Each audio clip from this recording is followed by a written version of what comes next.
My CEO girlfriend never could have imagined that the first time I ever requested time off, it would be for my wedding. Yet she only hesitated for a second before bursting into laughter. On your big day, remember to invite me for a drink. She was certain I was just throwing a tantrum. But when she actually received my wedding invitation, the woman who had always been so aloof went insane, running 108 red lights just to stop me from getting married. Ms. Vance, I need to take my marriage leave, I said. My voice was calm, but my words carried an undeniable finality.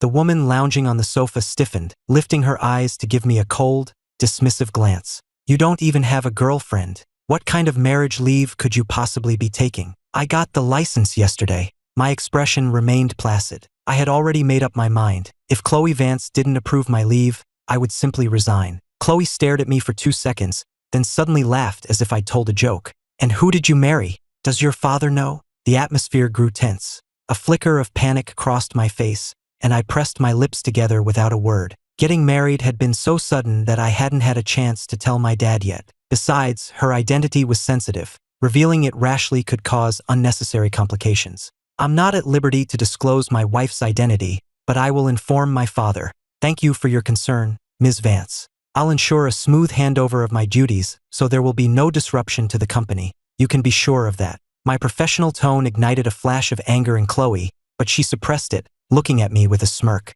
Everyone in our circle knows about us. Could you possibly have come up with a worse excuse? I remained silent. The smile on Chloe's face slowly vanished. She was now almost certain this whole charade was because I was upset that she'd forgotten my birthday to pick up Liam from the airport. It was just a game of playing hard to get a simple tantrum. I had been her lover for over a decade. In the past, she would have patiently soothed my feelings. But now, Chloe's attention was entirely consumed by the recently returned Liam. She had no time to deal with an old flame. She waved her hand impatiently, her voice dripping with indifference. Do whatever you want. Just remember to invite me for that drink. She was positive I was lying, the sarcasm in her voice palpable. With that, she dismissed me from her office. I stumbled back a few steps, my head bowed, my expression hidden. Just then, Liam arrived at the company to discuss a partnership. As he passed me, he shot me an arrogant look, as if I were something he'd scraped off his shoe. Get me a coffee. Ms. Vance and I have important business to discuss. Officially, I was just the CEO's executive assistant, but in reality, I was practically the second in command at the company. No one but Chloe had ever dared to speak to me that way. But now, Liam felt emboldened by his connection to her. My fists clenched so tightly my knuckles turned white. Just when everyone expected me to snap, I silently turned and walked to the break room. The break room was empty, the only sound being the hum of the coffee machine. My turbulent emotions began to settle, and my mind drifted back through the years. Chloe always had a terrible temper. Growing up, I was the only one who could stand it. I am the son of the Vance family's chauffeur. After my mother passed away, the kind-hearted Mr. Vance took me in, and I grew up alongside Chloe, who was born with a silver spoon in her mouth. He called me his ward, but in truth, I was just a companion he'd found for his daughter. The Vances never skimped on my upbringing, and my own father constantly reminded me to serve the young miss well. So I became completely devoted to Chloe, her most loyal lapdog.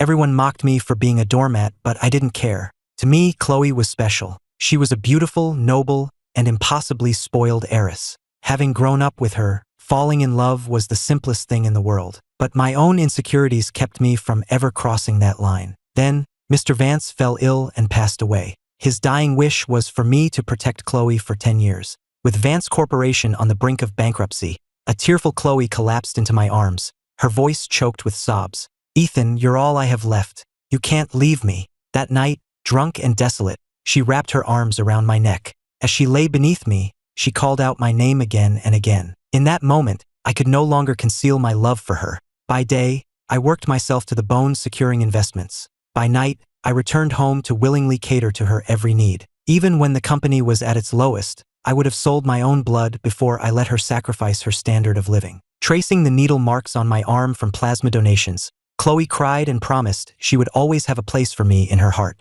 I thought that was enough. I became her secret, a lover hidden from the world, doing everything a real couple would, but always in the shadows. Then, a few days ago on my birthday, Chloe suggested we finally go public. I was so ecstatic I couldn't sleep. I immediately commissioned a custom, multi-million-dollar engagement ring and arranged for the perfect proposal spot to be decorated. But I waited there for a day and a night, only to see the news that Liam had returned, and Chloe herself had gone to the airport to meet him. A photo showed them in a sweet embrace, the look of pure joy on her face as if she'd recovered something precious. The sight was so painful I could barely breathe. It was like a bucket of ice water had been dumped over my head, extinguishing all my hopes and dreams. I stumbled back to the Vance estate in a daze, where I happened to overhear a conversation coming from the study. "Chloe, the way you've strung Ethan along all these years, making him serve you so willingly and slave away for Vance Corp, it's truly masterful. I'm impressed. Please, he's the chauffeur's son. I'm doing him a favor just by letting him eat at my table." Chloe was her usual arrogant self, her head lolling back on the sofa as she spoke with a dismissive drawl. "He's just a warm body. I got tired of him ages ago. You want him? You can have him." The room erupted in laughter. Her voice, which I once loved more than anything, now felt like 1,000 knives stabbing into my heart, twisting and tearing me apart until my whole body shook with pain. I used to think I just wasn't good enough for her, that I wasn't worthy. Now I understood the truth. Chloe's heart had never been open to me at all. I was, at best, a convenience, the kind you discard when you're finished. After that realization, I skipped work for the first time in my life. I was wandering aimlessly down the street when a car hit me, knocking me to the ground. As the sharp pain washed over me, I remember thinking that it might be better if I just died right there. When I woke up, a young woman was by my side, dozing with her head resting on the bed rail. Her smooth, pale shoulder was partially exposed, and her tranquil profile was cast in the warm, gentle light of dusk. Hearing me stir, the woman looked up. Her eyes, clear and deep, met mine as she anxiously reached out to feel my forehead. "How are you feeling?" I caught the faint, delicate scent of orchids.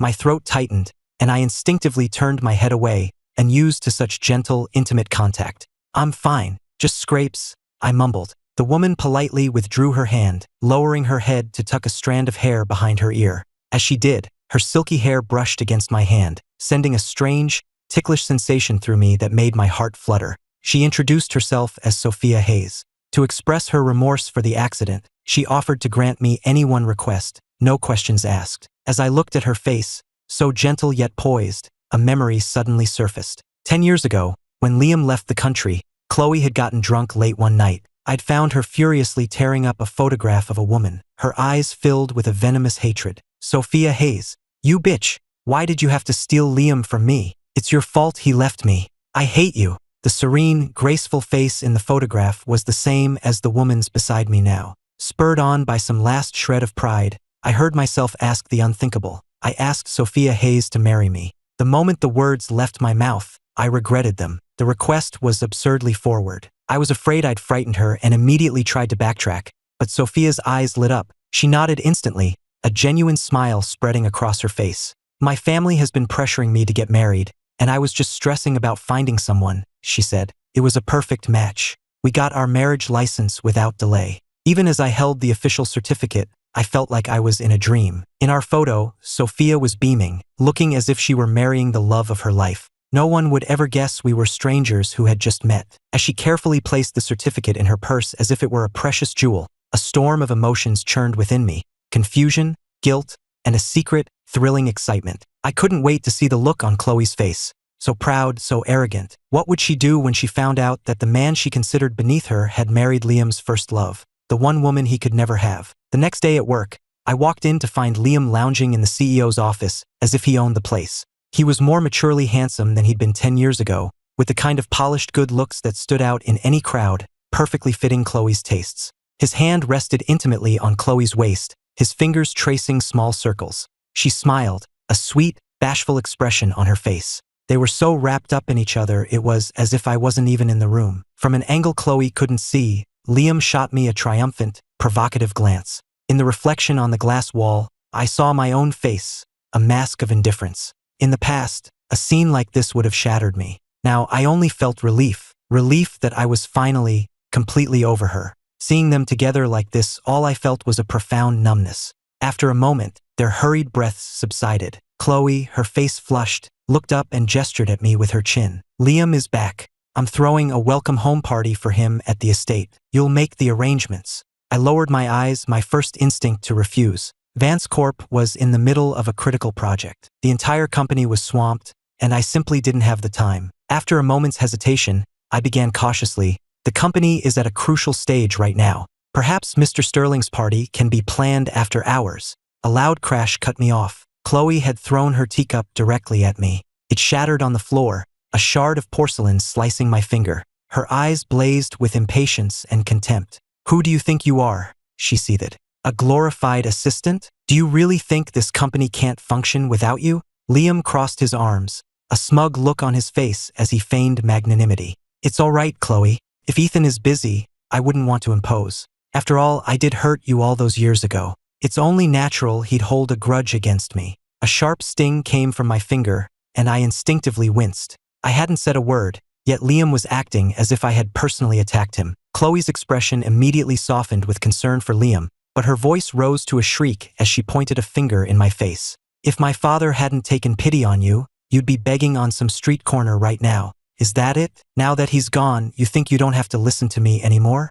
Nothing is more important than Liam. Say one more word, and you and your crippled old man can pack your bags and get out. The Vance family does not support useless freeloaders." I snapped my head up, staring at her in disbelief, a profound chill seeping into my bones. I had thought 10 years of devotion might have earned me some small measure of kindness. But the truth was, Chloe would always find the most painful spot and twist the knife. My father was disabled in the accident that happened while he was saving her father's life, and she used that to humiliate me. Her furious shouts echoed through the cavernous office. When she saw the tears welling in my eyes, a flicker of guilt crossed Chloe's face, and a strange unease settled in her heart. She knew she'd gone too far, but with Liam watching, her pride wouldn't let her apologize. I clenched my jaw, my mind flashing back to Mr. Vance's final request. The man who was once a titan of industry, withered to skin and bones on his deathbed, had only one concern left in the world: his daughter. "Ethan, promise me," he'd whispered. "For the next 10 years, no matter what, you will protect Chloe for me." "I promise, sir." With that 10-year pact, Mr. Vance had secured his daughter's future, paving a smooth road for her to mature, and the price was my life. I forced my anger down again, replacing it with cold reason. I closed my eyes for a second, then forced the words through gritted teeth. "Fine, I'll see to it immediately." After a grueling day, I collapsed onto my bed, exhausted. To my surprise, I got a video call from Sophia. She was beaming, excitedly showing off the wedding dress she was trying on. "Honey, what do you think of this one?" Her cheerful question made my stomach drop. I had completely forgotten I was supposed to go with her to try on dresses today. Seeing her smiling face, completely free of resentment, I was consumed by a wave of guilt. "I'm so sorry," I said. "I just couldn't get away from work today." Sophia shook her head, her voice full of understanding. "It's okay. I can manage on my own." Even so, I could see a flicker of disappointment in her eyes. A visible panic seized me, and an unfamiliar ache of protectiveness rose in my chest, leaving me flustered and unsure of what to do. Other than Chloe, I had never felt this way about anyone. After a moment's thought, I chose my words carefully. "Are you free tomorrow evening? I'll come with you to look again." Sophia's head snapped up, the light returning to her eyes as a gentle smile graced her lips. "I'm free." The moment I hung up, my bedroom door was kicked open with a violent crash. Chloe stormed in, her eyes glaring daggers at me as she demanded, "Who are you going with to pick out a wedding dress?" I stood up, long accustomed to her intrusions, and answered flatly, "With my wife." Chloe's face instantly clouded over. She was sure I was lying. After more than a decade together, she knew how deeply I felt things. She couldn't and wouldn't believe I could ever let her go. She looked me up and down and scoffed. "You've been by my side for years, and I've never seen you with another woman. Besides, who in their right mind would marry a chauffeur's son?" I clenched my jaw and said nothing, my body rigid as a wave of humiliation washed over me. Seeing my reaction, Chloe took it as a sign of guilt, further cementing her belief. I had no strength left to argue, so I remained silent. A few days later, the welcome party was held at the Vance estate, and nearly every important person in our social circle was there. Chloe and Liam had grown up together, a perfect match from two powerful families, the couple everyone expected to end up together. When Liam went abroad for university, many had lamented the separation. So when I showed up, with a face that bore a passing resemblance to his, everyone whispered that I was just his stand-in. Now that the original was back, the gossips were buzzing with anticipation. "So shameless. The real deal is back, and the cheap imitation is still hanging around. Such an ungrateful wretch. If Chloe weren't so kind, a chauffeur's son wouldn't even be allowed in the same room as us.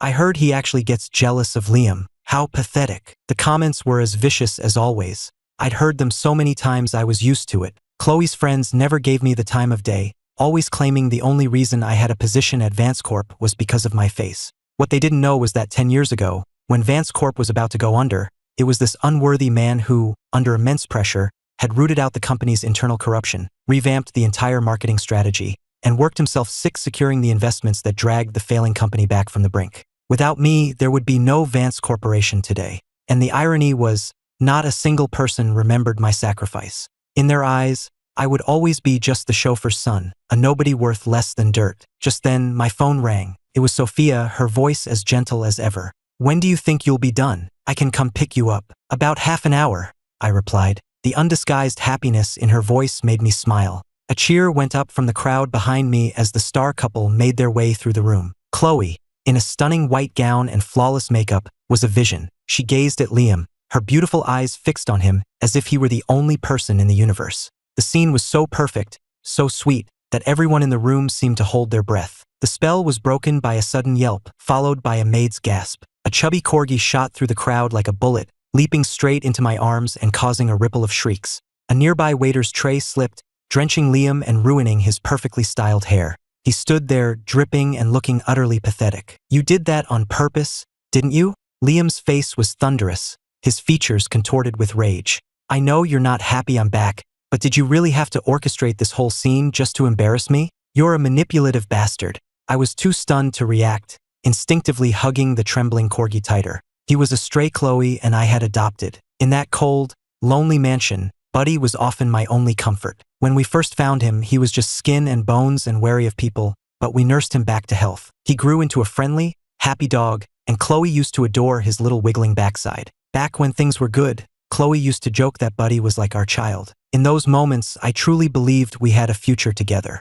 I opened my mouth to explain, but a vicious slap across my face cut me off, the force of it making my ears ring. Chloe's voice, cold as ice, cut through the ringing. "Take this stupid animal and throw it in the pool." She wanted to kill Buddy. In that instant, I saw the true cruelty of the woman I had loved for a decade. Just because her party was disrupted, she was willing to have Buddy drowned. Sensing the danger, Buddy desperately tried to hide in my arms. But the onlookers, eager for drama, swarmed forward, pinning my arms and legs while they ripped the terrified dog away from me. "Don't touch him," I roared. Pinned to the floor, I was filled with a desperate rage, my eyes burning. Seeing me so helpless, Liam was clearly enjoying himself. A cruel, calculating look came over his face. He grabbed Buddy by the scruff of the neck. "You want to save him?" he sneered. "Then get on your knees and beg me." A wave of excited murmurs went through the crowd. Every eye in the room was on me. My body went rigid. The cut on my hand throbbed, but the physical pain was nothing compared to the humiliation. I looked up at Chloe,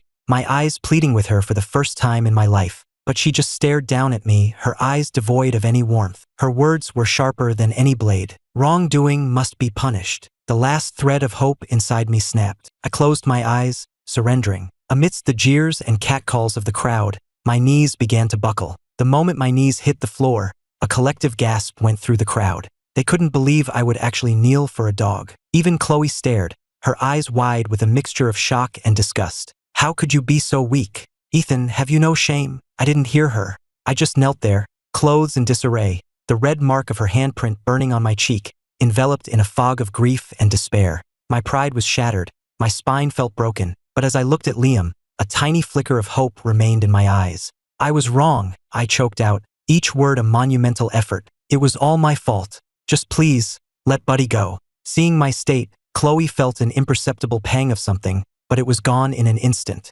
Liam, however, roared with laughter. My humiliation had clearly satisfied some twisted part of him. What could be more satisfying than making your rival kneel and beg, especially when that rival was known for his unbreakable pride? But even with my surrender, Liam had no intention of letting the little dog go. A grotesque smile twisted his lips as he tightened his grip on Buddy's neck. The little dog began to struggle frantically, his whimpers growing short and strained as he was choked of air. My heart felt like it was being torn in two. I lunged at Liam like a wild animal, but Chloe's bodyguards held me back. I fought with everything I had, but I couldn't break free. I could only watch, helpless, as they tortured him. "Liam, stop it, you son of a bitch!" I screamed until my voice was raw, a sound of pure, unadulterated rage and despair. My eyes were so bloodshot I must have looked like a killer, but Liam only squeezed harder, a sick smile on his face as he savored my agony. Buddy's breathing grew faint, his tail went limp. I turned my head to look at Chloe one last time,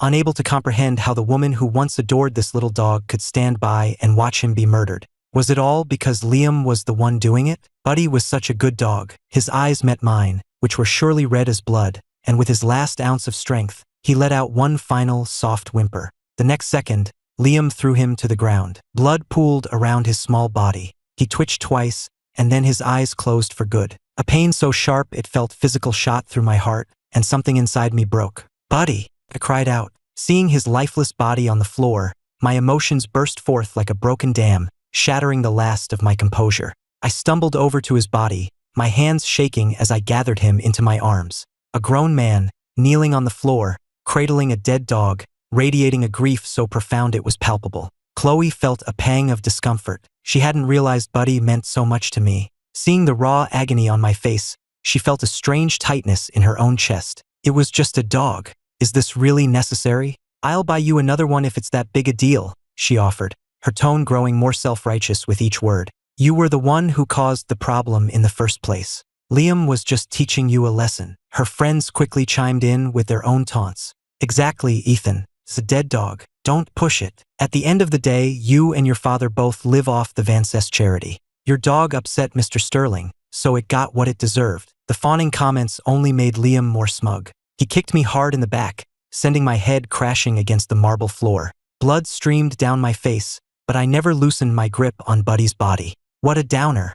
Get this dead dog out of here," he sneered. Before anyone could react, I spun around and drove my fist squarely into Liam's face. A sickening crack echoed through the room. Liam let out a piercing shriek, clutching his broken nose as he howled in pain. Amidst the screams of the guests, I slowly raised my head. Blood was running from my scalp down my face, but I didn't feel it. All I felt was a cold, dead calm. "Liam," I said, my voice eerily calm, "as long as I'm alive, I will make you pay for this in blood." Despite my quiet tone, a chill seemed to run down his spine, as if he'd been targeted by a predator. "Liam!" Chloe cried, rushing to his side. She turned and slapped me again, her voice a hysterical shriek. "Get out of my house!" A bitter, self-mocking smile touched my lips as I looked at Chloe's face, twisted with rage. For the first time in my life, I felt nothing for her. No love, no longing. It was as if all those feelings had died along with my dog. I let out a sudden, harsh laugh. It was all so pathetic. Ignoring the stares of the guests,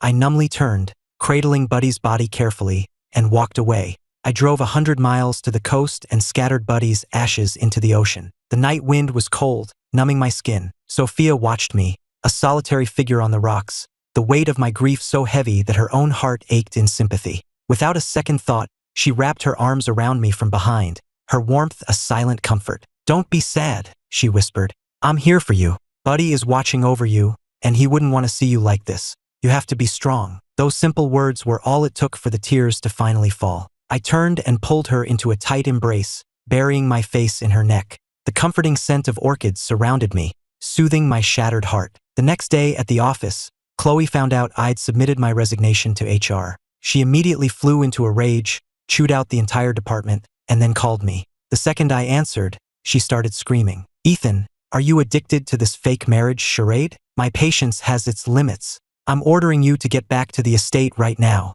If you don't, I swear, even if you come crawling back on your knees, I will never give you another chance." I sighed on the other end of the line, my voice calm. "I've already resigned, Ms. Vance. You have no right to tell me what to do." "Who gave you permission to resign?" she shrieked, so angry I could practically hear her temples throbbing. "Ethan, don't you forget the promise you made to my father. You promised to look after me for 10 years. That time isn't up yet. I demand you continue working for Vance Corporation." If we were going to be precise about it, there was indeed less than a month until the 10-year anniversary of her father's death. I couldn't understand what Chloe was trying to accomplish with all this drama. Could it be that she actually wanted me to stay? But she'd always hated me being around, always finding new ways to humiliate and belittle me. I felt a wave of exhaustion and annoyance wash over me, but there was nothing I could do. "Fine," I said. "One more month. After that, I will officially resign from Vance Corporation. I trust you won't invent another reason to keep me here." After she hung up, Chloe felt a sudden, inexplicable emptiness, a feeling that something important was slipping from her grasp. But her pride wouldn't allow her to examine that feeling too closely. Since I couldn't leave just yet, I started packing. I threw out everything in my room that had any connection to Chloe, keeping only a few personal items. After I'd packed, I was struck by the fact that after more than a decade living in the Vance estate, my possessions didn't even fill half a suitcase. I took one last look at the room, gently closed the door, and turned to find Chloe watching me with a searching expression. Her eyes were cold and filled with annoyance. "Haven't I told you to stop playing these childish games? Don't tell me you're actually planning to move out of this house to live with your so-called wife." I understood her mocking tone perfectly. I nodded seriously. "Yes," I said calmly. "The wedding ceremony is in 1 month. You and Mr. Sterling are welcome to attend." Seeing how serious I was, Chloe almost wanted to applaud my commitment to the lie. She was about to call my bluff when the butler interrupted to inform her that her car was ready to take her to the hospital to see Liam. She immediately forgot all about me,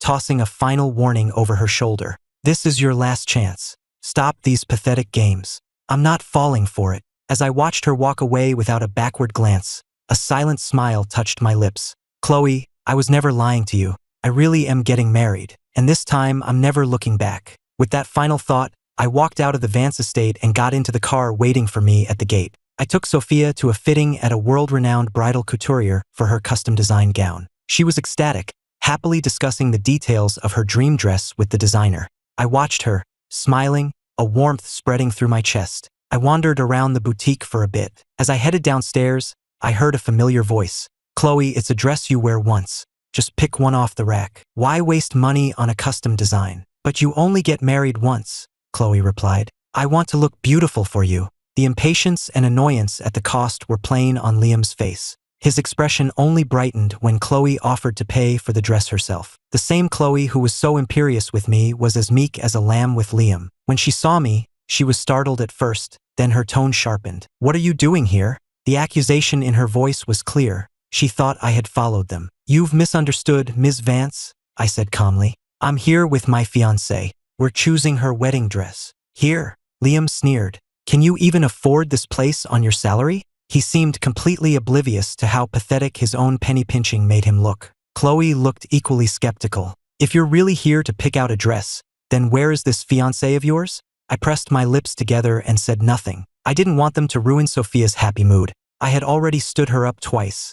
I couldn't bear to see the disappointment in her eyes again. Seeing my silence, Chloe felt a strange sense of relief. But just then, a sales associate approached me. "Sir, Ms. Hayes has selected a few gowns and would like your opinion." Chloe's heart leaped into her throat. She couldn't believe I was actually here with someone. But just as quickly, she dismissed the thought. If I were really getting married, why wouldn't I even say her name? It had to be an act. This woman was probably just an actress I'd hired to make her jealous. With that thought, Chloe's composure returned, a cruel smirk playing on her lips. "Well, Ethan, you'd better hurry upstairs. Don't keep your bride waiting. And if you're short on cash, feel free to ask me for a loan. After all you've done for me, it's the least I can do." Her tone was dripping with condescension and sarcasm. I just gave her a cool look and calmly thanked her. Chloe looked frustrated, like she'd thrown a punch that landed on a pillow. Before she could say more, Liam started complaining that his nose, the one I'd broken, was hurting. She immediately fussed over him, helping him toward the door.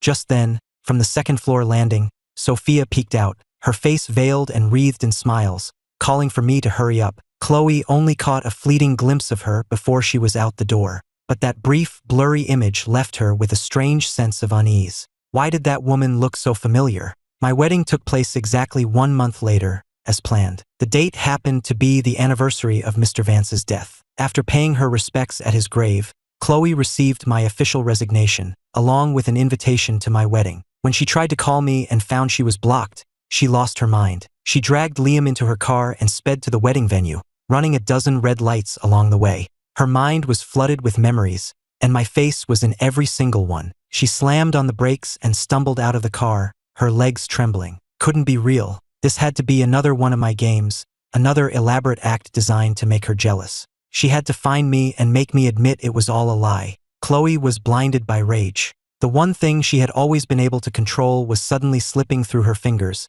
and the feeling was intolerably foreign. She never once considered that I might mean more to her than she had ever imagined. She completely ignored a scowling Liam and ran into the venue. The ceremony was about to begin. Dressed in black for mourning, Chloe and Liam were a jarring sight amidst the joyful, celebrating guests. She heard the officiant begin. "Today, We are gathered to celebrate the union of Mr. Ethan Miller and Ms. Sophia Hayes. Chloe's mind went blank. What? The woman he was marrying was Sophia Hayes? How could it possibly be Sophia Hayes? Stunned, her eyes frantically scanned the crowd until they landed on me.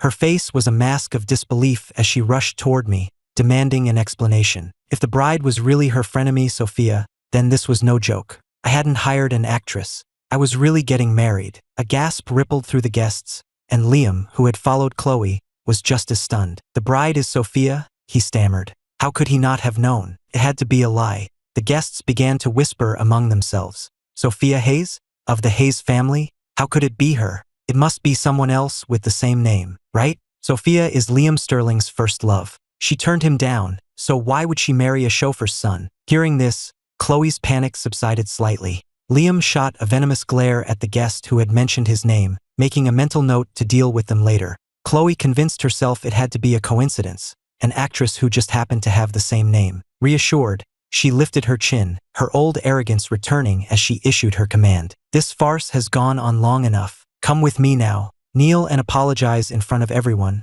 and I'll pretend this never happened. There will still be a place for you at Vance Corporation. I looked at her, my expression cold, all traces of my former affection gone. Chloe, I said, my voice flat, today is my wedding day. I'm not going anywhere with you. Chloe opened her mouth to call my bluff, but was cut off by a clear, musical voice from the end of the aisle. And why, exactly, should my husband have to kneel and apologize to you? The large doors at the back of the hall swung open, revealing a familiar figure. She was in a stunning white gown, and above it was the face Chloe knew all too well. It really is you, Chloe gasped. As the violins began to play, Sophia started down the aisle, a breathtaking vision in white. I went to meet her and we linked our hands. The moment the guests saw her face clearly, a stunned silence fell over the room. How is this possible? It was Liam who broke the silence. His eyes were wide with disbelief, staring at the woman he'd loved for years, the woman who was now calling me her husband. Now it was Liam's turn to lose his composure.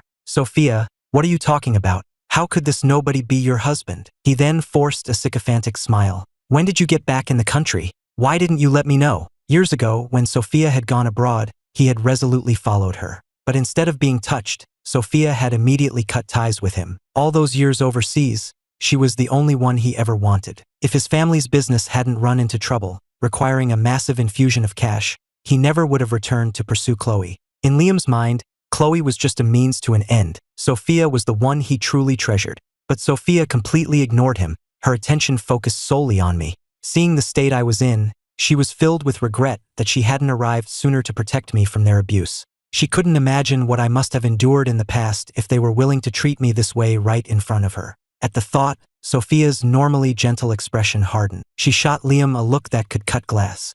Who do you think you are? She said, her voice sharp. Do I need your permission to come home? And I'll thank you to show some respect to my husband. In my eyes, he's 1,000 times the man you are, you arrogant, entitled fool. The color drained from Liam's face. He was utterly humiliated. To be told by his first love, in front of everyone, that he was inferior to a man he considered trash, was a fate worse than death. He was so enraged he could barely breathe, clutching at his chest. Liam, Chloe shrieked, fumbling to call for an ambulance. Sophia didn't spare him a glance. She took my hand to lead me away, but a furious Chloe blocked our path. Chloe had despised Sophia for years, blaming her for stealing Liam and for the years she had spent waiting for him. And now, to make matters worse, I had dared to betray her by marrying Sophia. The Hayes family was a titan of industry in New York, and as their only daughter, Sophia had always outshone Chloe in every way. She couldn't fathom why Sophia would want a loser like me, a man even she herself disdained. Suddenly, my strange behavior over the past month, my insistence that I was married,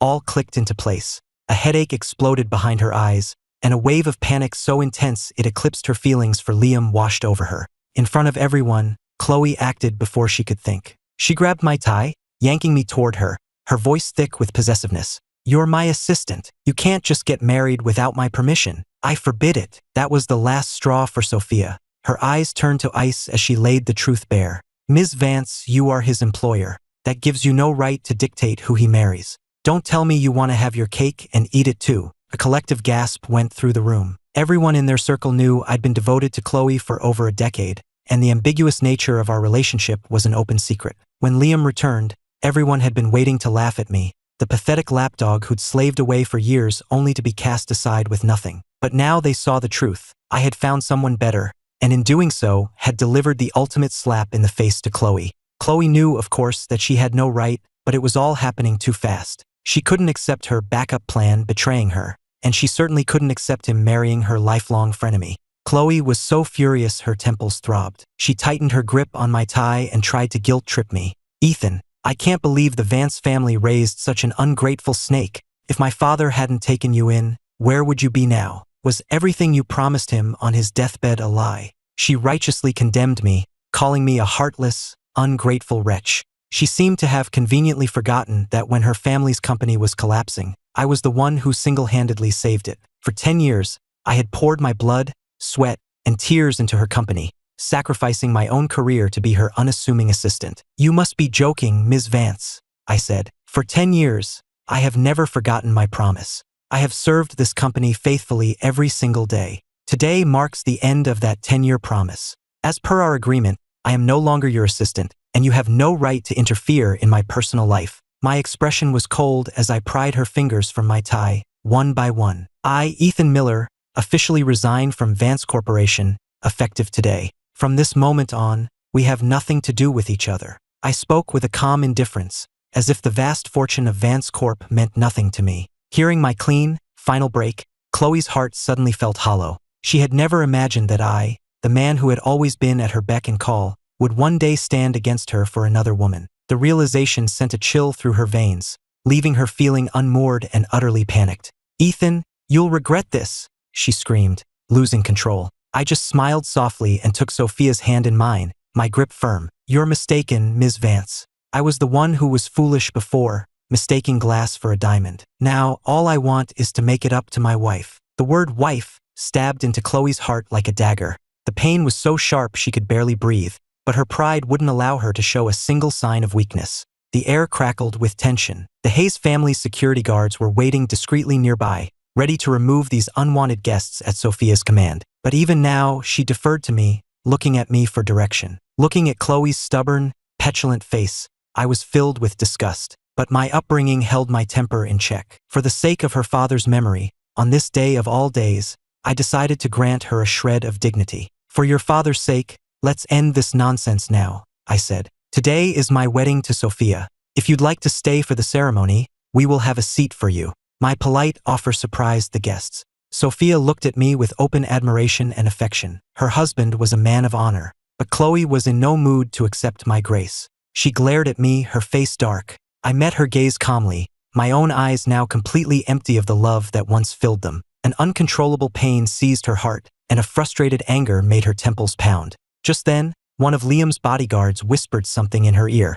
The color drained from Chloe's face, and she immediately rushed from the venue with the still unconscious Liam. After the crowd dispersed, Sophia and I were left alone in the waiting room. I was filled with remorse. "Sophia, I'm so sorry," I said, my voice thick with guilt. "I never should have let today get so out of hand. I thought she would never cause a scene today of all days. I chose the anniversary of her father's death specifically because she never leaves the estate on this day. I don't know why this year was different." "It's not your fault," Sophia said, shaking her head with a gentle, reassuring smile. "You're my husband. We're supposed to support each other. You don't need to apologize. Whatever challenges we face, today or in the future, I will be by your side to face them with you." She spoke with such natural confidence, her words a soothing balm to my frayed nerves. A window had been left ajar, and a cool autumn breeze snaked into the room, but I felt warmer than I ever had in my life. I stared at Sophia, a thousand thoughts and feelings swirling inside me. There was so much I wanted to say,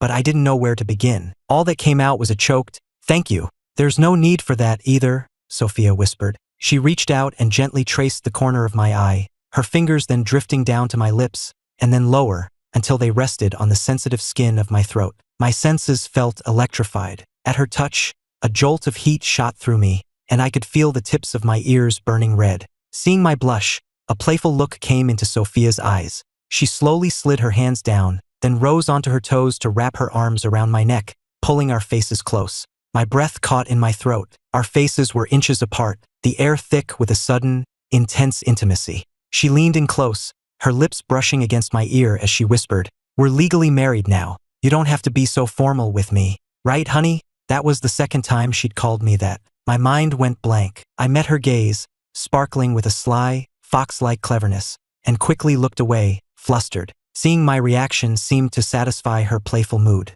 A small smile touched her lips as she released me. She then took my hand and led me briskly out the door. Outside, the room was filled with the expectant murmurs of our guests. Sophia turned to look at me, her eyes soft and shining, full of love and anticipation. In her white gown, she was so beautiful she seemed unreal, and everything else faded into the background. That image was burned into my memory, a perfect, radiant smile that would never fade with time. After getting Liam settled at the hospital, Chloe drove back to the estate to hold a vigil for her father. The vast house was silent. The staff had all discreetly withdrawn, leaving her alone, kneeling before his memorial. She'd been so busy all day she hadn't eaten. Her head swam from the exhaustion of kneeling, and she called out by instinct, "Ethan, is the soup ready?" The words were out of her mouth before she remembered. The man who used to make her soup in the middle of the night was gone. A strange, aching emptiness filled her. It felt as if a gaping hole had been torn in her chest, and a cold wind was whistling through it. The unfamiliar,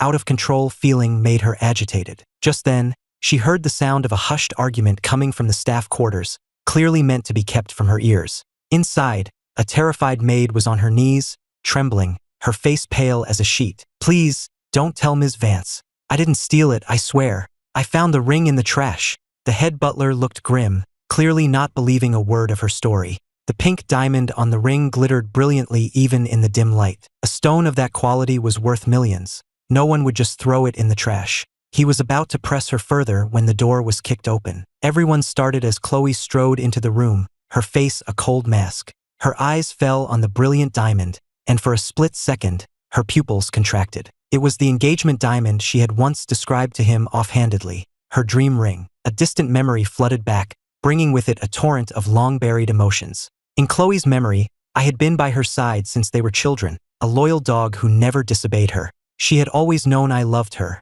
It was impossible to miss the adoration in my eyes. All those years, I had served her without complaint. It would be a lie to say she hadn't been touched by my devotion, but the chasm between their social statuses was too vast. She couldn't bear the thought of her friends mocking her for falling for the chauffeur's son. So when I had asked her once, my eyes full of hope, what kind of ring she would want if she were ever proposed to, she had immediately named an astronomically expensive designer, specifying their most costly diamond, hoping to scare me off. My expression hadn't changed, but she'd seen my hands clench into fists. She'd assumed it was a sign of defeat. On my salary, I could work my entire life and never afford that ring. She never ever imagined she would one day see it in her own home. Had I actually bought it? Seeing the thunderous look on Chloe's face, the terrified maid scrambled over and clutched at her legs. "Miss, please have mercy." Mr. Miller threw the ring in the trash himself. "I just saw it and I don't know what came over me. I took it. I didn't steal it, I swear. Please don't fire me." The maid was sobbing hysterically, but Chloe's expression only grew darker. She kicked the woman away, her chest a whirlwind of anger and panic. Her hand trembled as she dialed my number. She had to know right now if I had really planned to propose to her. The call went straight to voicemail. I had blocked her number. She tried again only to realize she was blocked. Livid, Chloe raised her phone to smash it against the floor, but just then, it rang. A flicker of hope crossed her face. For a second, she thought it was me. It was her secretary. She answered, trying to keep the rage out of her voice. Her secretary sounded frantic, as if the world were ending. "Ms. Vance, you need to come to the office now. After we transferred the funds to Sterling Industries yesterday, they suddenly terminated all our joint projects. Our cash flow is completely frozen, and the staff is starting to panic.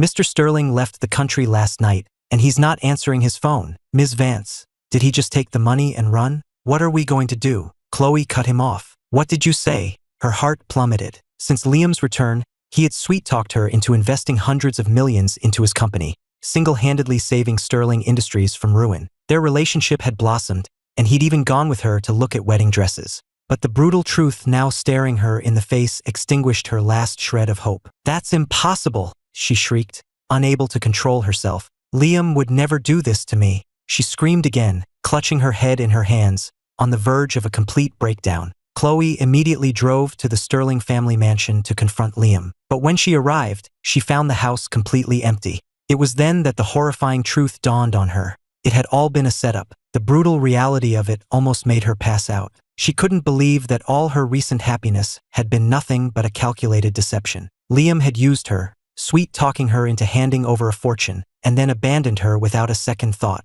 The shock and rage were too much.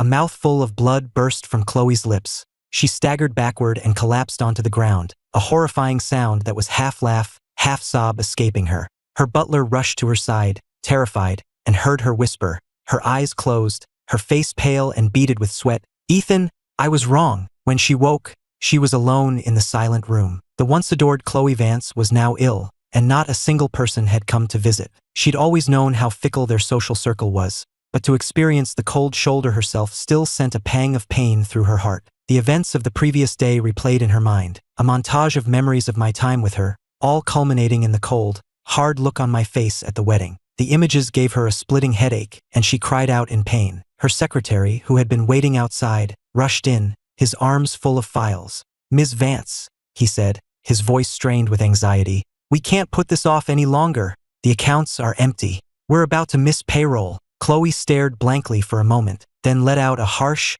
self-deprecating laugh. "I brought this on myself." But years of running Vance Corp had hardened her. She took a deep breath and began issuing a string of commands, forcing herself to take control. The immediate priority was to solve the cash flow crisis. After a long moment of deliberation, Chloe had no choice but to instruct her secretary to list all of her personal properties for sale. The move was a clear signal to the world. Vance Corporation was on its last legs. But Chloe no longer had the luxury of caring about appearances. In the face of financial ruin, her pride was worthless. Her phone buzzed incessantly with messages, each one filled with either malicious gossip or thinly veiled inquiries. She scrolled through them all, her eyes burning, but the one name she was secretly hoping to see wasn't there.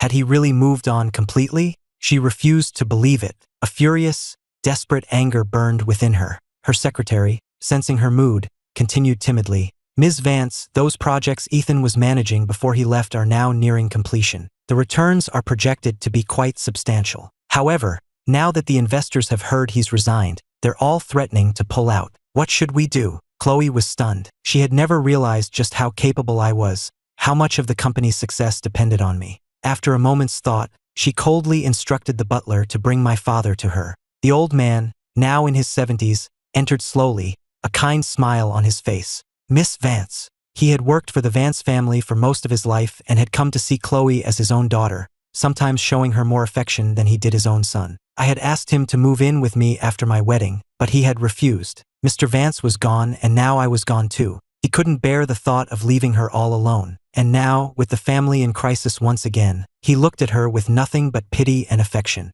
"Mr. Miller," Chloe said, her tone softening as she addressed the loyal old man, "could I trouble you to call Ethan for me? There are some urgent company matters we need to discuss, and I can't seem to reach him." My father readily agreed and immediately dialed my number. The call connected on the first ring. "Dad, is everything all right?" came my familiar, calm voice. "The young miss wants to speak with you," he said, handing the phone to Chloe. Her expression remained impassive, but her secretary noticed a flicker of nervousness in her eyes. When I heard her voice, there was a moment of silence on my end, then my tone turned to ice. "Chloe, what's the point of this?" Hearing the cold accusation in my voice, Chloe felt a pain so sharp it was like a knife twisting in her gut. She took a few breaths to compose herself, but her voice was still sharp with anger. "Ethan, I never knew you were so manipulative. What are you talking about?" I asked. "Those investors for the projects you were managing. Now that they know you're gone, they're all pulling out. Are you telling me you had nothing to do with that?" I let out a short, humorless laugh. "You give me too much credit. I'm just a chauffeur's son. How could I possibly have that kind of influence?"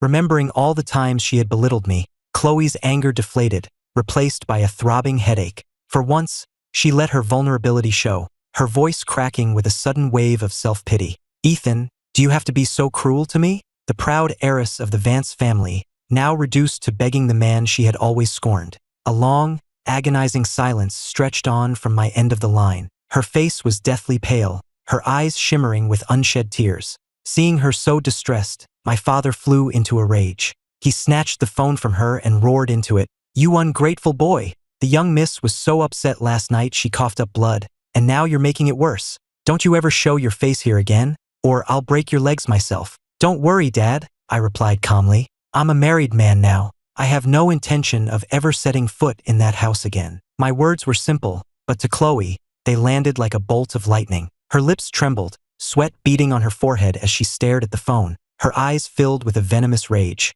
The dial tone buzzed in her ear. Suddenly, as if waking from a trance, she began screaming, smashing everything within reach and roaring, "Get out! All of you, get out!" The staff fled in terror. Alone again, Chloe sank onto her bed, pulling her knees to her chest in a tight, protective ball. In her hand, she clutched the pink diamond ring. She tortured herself, replaying every memory of us, the tears streaming down her face. "You loved me so much," she whispered to the empty room. "How could you just let me go? Ethan, how am I supposed to live without you?" Meanwhile, after I hung up, I looked up to see Sophia standing in the doorway of our bedroom. She had just showered and was wearing a pair of soft pink pajamas. My eyes traveled from her fresh, clean face to her damp hair. I stood, took the towel from her hands, and began to gently dry her hair for her. The room was quiet and peaceful. As my fingers combed through her dark, silky hair, the faint scent of orchids filled the air, soothing my frayed nerves. A comfortable, intimate silence settled between us. She gently took my hand in hers, her fingers tracing the faint scar on my knuckle where the porcelain had cut me. I saw a flicker of pain in her eyes. "Who was that on the phone?" she asked softly. I hesitated for a second before answering truthfully. "Chloe Vance." Then, I quickly added, "It was just about work." Sophia's eyes grew cool, her displeasure evident. "I don't like you talking to her. Not after everything she did to you." Her words sent a jolt of panic through me, followed by a wave of unexpected warmth at her concern. Looking into her gentle eyes, after a moment of hesitation, I finally asked the question that had been weighing on my mind. "Why did you agree to marry me? After all, we were practically strangers." Her immediate agreement to marry me had always seemed too good to be true. Sophia rested her head in my lap, her eyes smiling up at me, sparkling with affection. "Do you really not remember me, Ethan?" she asked softly. At her words, a long-forgotten memory surfaced. Years ago, at my mother's grave, I had come across a little girl, crying as if her heart would break. I was only 15 at the time. I'd had a bad day at the Vances and had gone to the cemetery late at night to talk to my mom. There, among the tombstones, was a little girl, standing barefoot, her face streaked with tears, crying for her own mother. I never expected to find a kindred spirit in a cemetery in the middle of the night. I felt a surge of sympathy for her. "It's not safe out here this late," I said gently. "Where do you live? I can walk you home." She didn't say anything, just looked at me with wide, innocent eyes, completely devoid of fear. After a moment, she held out her arms and said with a small smile, "Carry me." I was taken aback for a second, then I stepped forward and lifted her into my arms, wrapping my jacket around her bare feet to keep them warm. "He's so kind," a young Sophia had thought to herself. We sat there together until dawn, when her frantic family finally found us. Her father tried to offer me a reward, but I refused. All I remembered from that night was the sweet scent of orchids and her innocent smile as they led her away. "So your name is Ethan," she'd said. "I'll remember that. I'll recognize you next time we meet." And she had. She had recognized me the moment she saw me in that hospital bed. Sophia herself couldn't explain why she felt such a strong connection to someone she had only met once, so many years ago. They say love often begins with empathy. The moment she saw the look of deep, hidden pain on my face, she knew she couldn't let me go. "I never used to believe in love at first sight," she said. "But then I met you again, and I realized I was wrong." Her confession was so direct it caught me completely off guard. A hot blush spread across my face. I had assumed she just felt sorry for me. I fumbled with my tie, my ears burning, unable to meet her gaze. Seeing me so flustered, Sophia's playful side emerged. She leaned in close, her lips almost touching mine, her breath warm and sweet. "We are legally married now, Mr. Miller. When do you plan on fulfilling your husbandly duties?" My brain short-circuited. I couldn't hear a word she said after that. All I could see were her lips, so full and red, and all I could think about was how much I wanted to kiss them. The next morning, when Sophia woke up, rubbing her sore back, I had already finished my morning workout, showered, and made breakfast. I was sitting at my desk already working. Looking at me,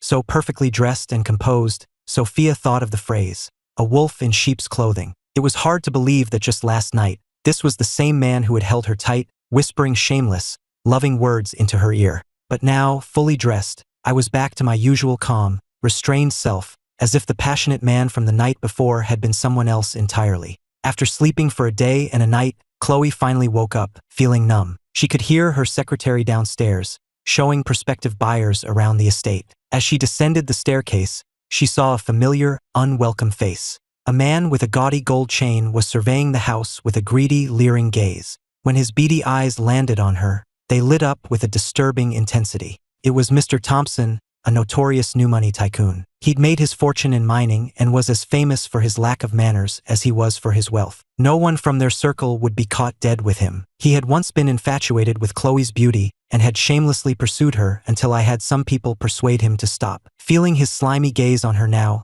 Chloe was repulsed by the very idea of him setting foot in her home. Her secretary, seeing the disgust on her face, hurried over and whispered, "Ms. Vance, Mr. Thompson's bid is the highest by far, more than double the next offer.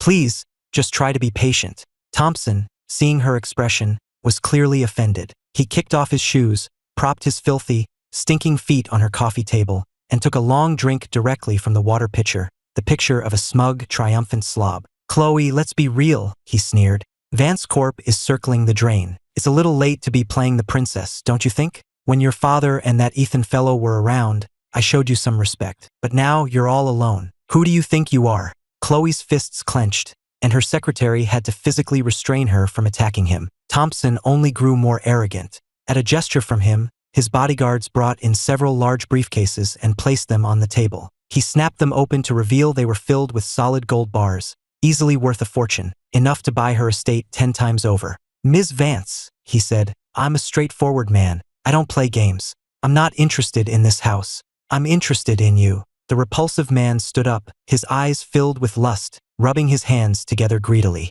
"You come with me," he said with a slimy grin, "and all this gold is yours, a wedding gift, and your precious company will be saved." He was utterly confident she would agree. After all, Vance Corp was finished.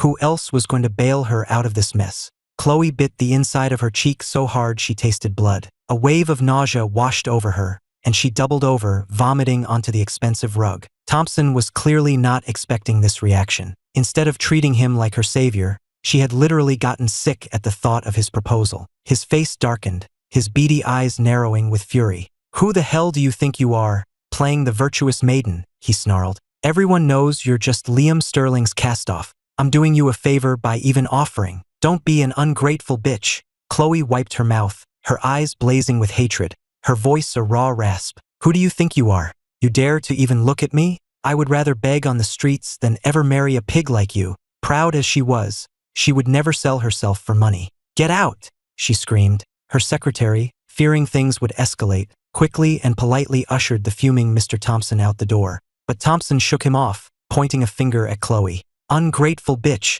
No wonder no man wants you. If I were that Ethan fellow, after kissing your ass for 10 years for nothing, I'd have dumped you for Sophia Hayes too." The sharp crack of a slap echoed in the room. The last thread of Chloe's sanity snapped. She grabbed a fruit knife from a nearby table, her eyes blazing with a murderous rage. "Get out now," she hissed, "or I'll kill you myself." Thompson clutched his stinging cheek, his eyes wide with fear at the sight of the gleaming knife. He scrambled out of the house, grabbing his briefcases of gold on the way out, muttering a stream of curses. After he was gone, Chloe collapsed to the floor, the knife slipping from her grasp. She stared blankly into space, her eyes hollow with a profound and desolate grief. The once untouchable Chloe Vance was now being propositioned by scum like Thompson. His parting words echoed in her ears, a brutal reminder of the genuine, unconditional love she had thrown away. Had she ever loved me? Yes, she had. The feelings of youth are always a powerful, overwhelming force. When she first realized she was falling for the chauffeur's son, her immediate instinct was denial. The proud Chloe Vance could not tolerate having feelings for someone so far beneath her. It felt like a personal humiliation. So she had numbed her own heart, forcing herself into a relationship with Liam, a man who was her social equal. In fact, when her secretary had told her Liam had run off with her money, after the initial shock and pain, her very first feeling had been one of relief. Relief from what? Chloe couldn't understand it. Her thoughts were a tangled mess. Memories flashed through her mind. When Liam had left the country for Sophia, she had locked herself in her room and cried for 3 days straight. It was I who had picked the lock and knelt on the floor, begging her to eat something before she starved. I became her secret lover. They spent night after night together in that house. She loved to see the look of restrained passion on my face, and she would push my boundaries just to watch me struggle. When I had looked at her with all the love in my heart and asked her to make our relationship real, she had wavered. But then Liam returned, and all her plans were thrown into chaos. She got scared, and she backed down. And once again, she had chosen wrong, and this time it had led her to ruin. Thompson's words today had been the final straw.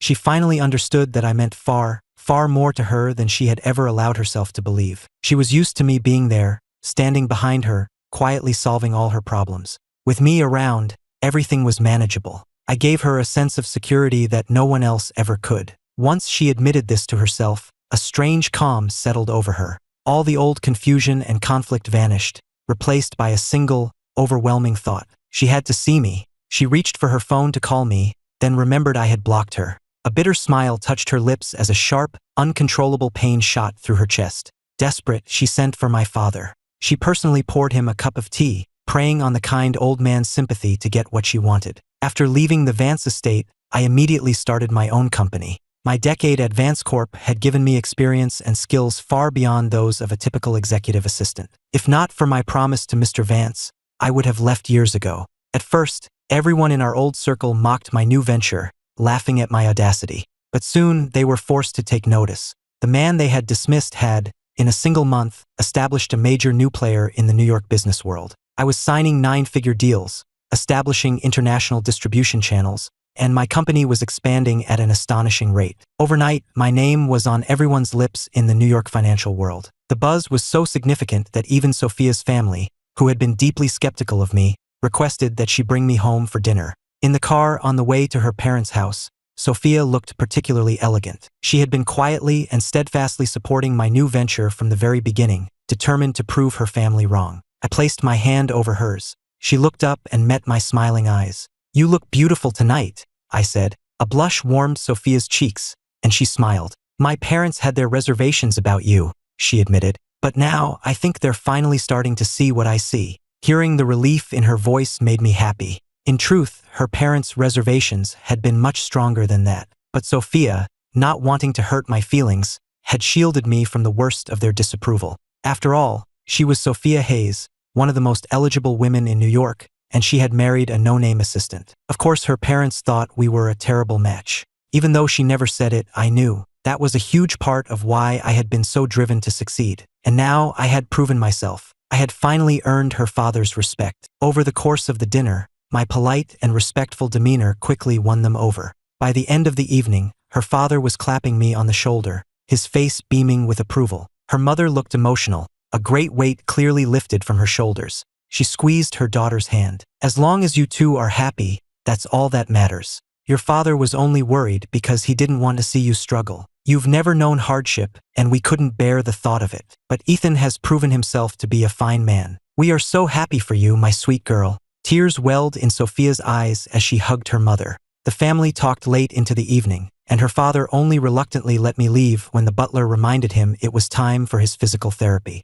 Her mother laughed, teasing her husband. "Stop keeping them, dear. Let the young couple have their evening." Sophia's face turned bright red. She shot her mother a playful glare, then glanced at me and saw that I was blushing just as furiously. We both quickly looked away. Her father just chuckled, looking at us with a fond, paternal smile. Later that evening, standing on their balcony, Sophia looked at me. "My dad's getting old," she said with a soft smile. "He gets overly enthusiastic when he's happy. I hope you didn't mind." A window was open, and the cool air, carrying the first snowflakes of winter, was refreshing. In that moment, any lingering awkwardness or uncertainty between us seemed to melt away. "Not at all," I said, shaking my head. I gently wrapped her scarf more snugly around her neck and smiled. "It's an honor to have their approval." At my words, I saw the last of her tension finally release. Back at our apartment, I settled at my desk to finish some work. Sophia made me a cup of tea and then sat nearby, quietly reading. We worked in a comfortable silence, content in each other's company. In that peaceful quiet, we really talked, for the first time. I told her about losing my mother when I was young, about being taken in by Mr. Vance, and about the decade I'd spent entangled with Chloe. I was raised to believe that her needs always came first. I was used to cleaning up her messes, to enduring her tantrums, to putting her before myself in everything. A complicated expression crossed Sophia's face, her heart aching for the boy I had been. She moved to sit beside me, placing her hand gently on mine. "I don't blame you for any of that," she said softly. "You did what you had to do." Then she told me about an ex-boyfriend she'd had while studying abroad. making me laugh with stories of the silly things she'd done for a handsome face. And as she spoke, she looked at me with those gentle, captivating eyes, and I felt completely mesmerized. "Ethan," she said, her voice serious now, "I don't want to be just a chapter in your life. I want to spend the rest of it with you." Outside, a gust of wind shook the branches of a tree, sending a cascade of fresh snow to the ground. The soft thud of the snow was no match for the frantic pounding of my heart. For most of my life, I had felt that fate was cruel, that happiness was something meant for other people. But now, I knew that if all the suffering I had endured had led me to Sophia, then it was all worth it. I was in the middle of a board meeting when my father called. Now that my company was established, I was busier than ever. I had taken a strategic risk, bypassing the saturated domestic market to focus on international trade, a path no one else had taken. It was a gamble that promised huge rewards, but it also required an incredible amount of work. Meanwhile, Vance Corp was hemorrhaging talent. Seeing the writing on the wall, all of their top executives had abandoned ship. Shareholders were dumping their stock, and the company's value had plummeted overnight. Chloe was forced to liquidate subsidiary assets just to stay afloat. For the second time in a decade, Vance Corporation was on the verge of bankruptcy. After arranging to meet my father, I let Sophia know. She had an academic conference that day, but she insisted on picking out a selection of thoughtful, expensive gifts for me to give him on her behalf. Before I left, I was overcome with a strange sense of anxiety. I held on to Sophia, talking with her until she finally gave me a playful shove, and I reluctantly let her go. I carefully buttoned her coat, then insisted she wear another jacket over it. "You're bundling me up like a mummy," she protested, but I gently pushed her into her waiting car. I gave her cheek a gentle pinch. "Stay warm. I made you some tea for that cold. It's in the thermos. I'll have your driver remind you to drink it." Sophia nodded, a warm, sweet feeling spreading through her. She wasn't sure when it had happened, but I had taken on the role of her caretaker, fussing over her like a doting father. I helped her get ready in the mornings, packed away her less practical, high-fashion clothes, and generally fussed over her more than her own mother did. "All right, I get it," she said, smiling. "You should get going too. Don't keep your father waiting, and please be safe." I watched her car until it disappeared into traffic, then got into my own. When I arrived at the restaurant, I saw her immediately, sitting at a table with my father. My expression instantly hardened. "Wipe that look off your face and sit down," my father snapped. "Or you can stop calling me your father." My face was a mask of fury. I took a seat at the far end of the table, my eyes narrowed with suspicion. "What do you want, Chloe?" Seeing how I recoiled from her, Chloe felt a familiar, sharp pang in her chest. She put down her chopsticks and crossed her arms, studying me for a moment with an unreadable expression. "You were with me for over a decade, Ethan. Can't I just want to catch up?" "We have nothing to talk about," I said, standing to leave, but my father pushed me back down into my seat. "You think just because you're a big shot now, I can't tell you what to do?" he growled. As he spoke, my father walked out of the private dining room, locking the door from the outside. Chloe watched my trapped, furious expression and laughed softly as she poured me a glass of wine. "Relax, Ethan. Don't be so tense." Her fingers traced the lapel of my suit, then slid up to my chin, her touch light and provocative. "You're not handsome enough to have swept Sophia Hayes off her feet. What did you do to trick her into marrying you? I bet it was your performance in bed. Once she gets bored of you, your time as a Hayes in-law will be over." Her voice was dripping with scorn. I frowned and pushed her hand away, rubbing my chin as if to wipe off something unclean. "Ms. Vance, this is my private life. You have no right to interfere." "Private?" She let out a harsh, sarcastic laugh. She downed her wine in one gulp and smashed the glass on the floor, her eyes blazing. "Ethan, you were in my bed for 10 years. Did you think you could just marry someone else and be done with me? What about our decade together? Was that nothing?" I looked at her, my eyes completely empty of any of the love I once felt, filled now only with a deep and profound weariness. "It counts as me being a fool." My words were cold and final, a blade that sliced straight through her heart. "I don't believe you," she cried, her voice breaking. "You loved me. You can't just stop. I'm giving you one last chance. Come back to me now, and I'll forgive you for everything. Just come back, and if you still want to marry me, I'll say yes." Her voice trailed off, as if she finally realized that the prize she was offering was one I no longer wanted. Seeing the desperate, pleading look on her face, I was stunned into silence, a wave of complicated emotions washing over me. These were the words I had once longed to hear, and now that she was finally saying them, they just sounded pathetic and absurd. I remembered all the years of cruelty and dismissal, and I knew this wasn't love. It was just withdrawal. Her favorite toy had been taken away,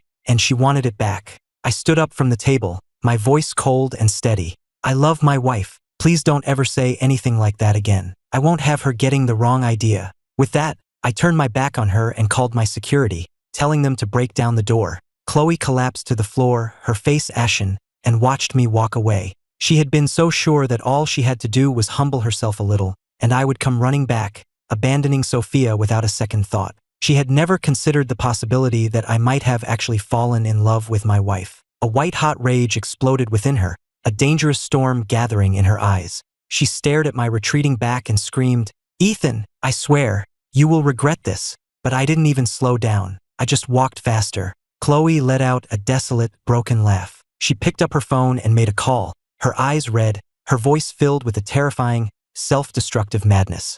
"Do it now." I urged my driver to hurry. I couldn't wait to pick up Sophia. Tonight was our 3-month anniversary. The back seat of the car was filled with gifts for her, a small token of the love I felt. Meanwhile, Sophia was just leaving her conference, surrounded by academic luminaries, all vying for her attention. She smiled graciously, patiently responding to their invitations. I was determined to return home because I want to contribute to our country's understanding of its own ancient history.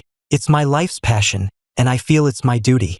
It would be an honor to work with any of your esteemed institutions. Her words were perfectly chosen, and her warm, genuine smile charmed them all. A professor from Columbia University looked on with admiration. So young and already one of the foremost experts in her field. Not only brilliant, but deeply patriotic. She was exactly the kind of scholar they needed. He was about to approach her when he saw her assistant whisper something in her ear. The color drained from Sophia's face. She rushed to her car in a panic, not even noticing that she had dropped her purse. The moment she was in the car, Sophia's usual calm composure vanished, replaced by sheer panic. She gripped her driver's arm, her voice trembling. "What do you mean Ethan was in an accident?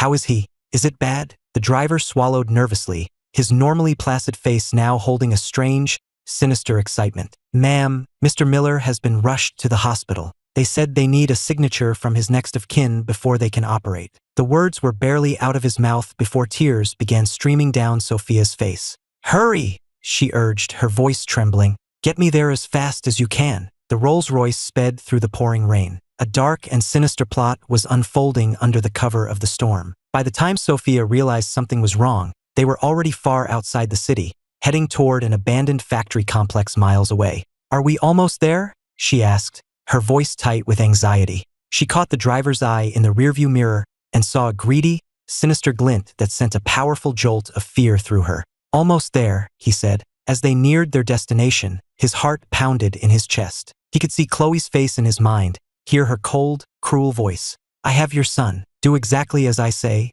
and he'll be safe. If you don't, you'll be planning his funeral." The sound of his son's crying over the phone had squeezed his heart like a vice. He had agreed immediately. The memory strengthened his resolve. "I'm sorry, Ms. Hayes," he muttered. "They made me do it." The car screeched to a halt. Sophia was roughly dragged from the car and thrown to the ground. As she looked up, furious, she heard a familiar, chilling laugh. Chloe Vance stood in the doorway of the abandoned factory, a black umbrella held over her head, looking like a phantom in the darkness. A manic grin spread across her face, making her look terrifying and unhinged. "We meet again, Sophia," she said, her voice dripping with venom. She paused, her face contorting with rage. "Or should I say, Mrs. Miller?" Inside the factory, the air was thick and foul, making it hard to breathe. Sophia was tied to a rickety chair, her clothes torn, her body covered in fresh bruises. Chloe was slapping her, again and again, the sharp cracks echoing in the cavernous space. Sophia's beautiful face was already swollen and bruised. Even the hired thugs looked uncomfortable.